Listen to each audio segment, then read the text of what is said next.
Ces volleyeurs sont l'une des locomotives de l'AS Monaco Volleyball. Ils viennent d'entamer une nouvelle saison en National 2 avec un groupe qui tentera de bousculer la hiérarchie et de réaliser quelques coups. L'objectif il est un peu compliqué parce qu'on n'a pas non plus un groupe très dense et très profond. C'est un groupe qui se connaît depuis quelques années, qui vit ensemble. On a quelques postes malheureusement qui ne sont pas doublés. Donc l'objectif c'est de faire une bonne saison, le maintien et viser le maximum plus haut. Malgré les retours en principauté d'Hugues Cabochette et de Thomas Vidiez, l'effectif est effectivement loin d'être pléthorique, ce qui ne laisse que peu de solutions à l'entraîneur. On fait qu'est-ce qu'on peut avec le moyen qu'on a, avec le joueur qu'on a. Pour faire encore quelque chose de plus, il faut investir un peu plus parce que c'est pas facile de faire venir quelqu'un à Monaco. Pour ses premiers pas à domicile cette saison, l'AS Monaco Volleyball accueille hier, dans le cadre de la deuxième journée du championnat. Battu à Nice lors de l'ouverture de la saison, les joueurs de la Principauté doivent s'imposer sur le parquet de la salle du stade des Moneghetti pour ne pas se laisser distancer au classement et pour éviter que le doute ne s'installe dans les têtes. C'est toujours très difficile de jouer contre l'équipe de Yerpilfeu parce que cette équipe-là défend beaucoup les ballons et ça, c'est pas facile après mettre au niveau et jouer bien.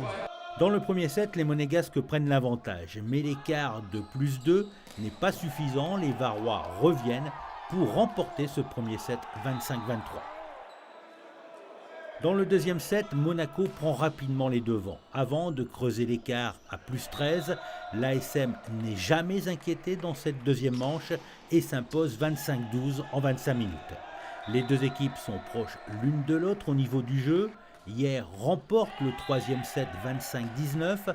Monaco enlève le quatrième 25-16. Monégasques et Hierrois sont à égalité 2 manches partout. Le spectacle se poursuit avec un tie-break pour départager les deux formations.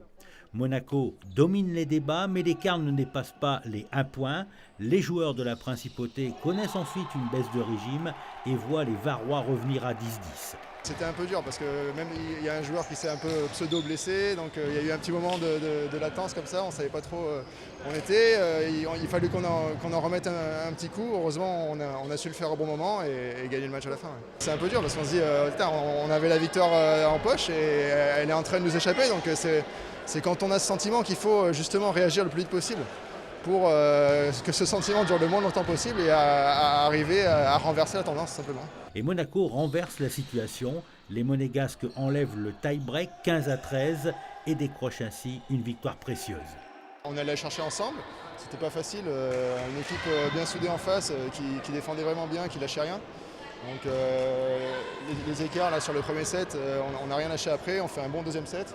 Un bon quatrième également et le tie-break ça se joue au courage, c'est ça. Donc avec la volonté, on a joué en équipe, solidaire, c'est peut-être des fois ce qui nous manque et on a réussi à l'arracher. L'AS Monaco Volleyball est 8e de sa poule et se déplacera à Arles mi-octobre dans le cadre de la 3e journée de National 2.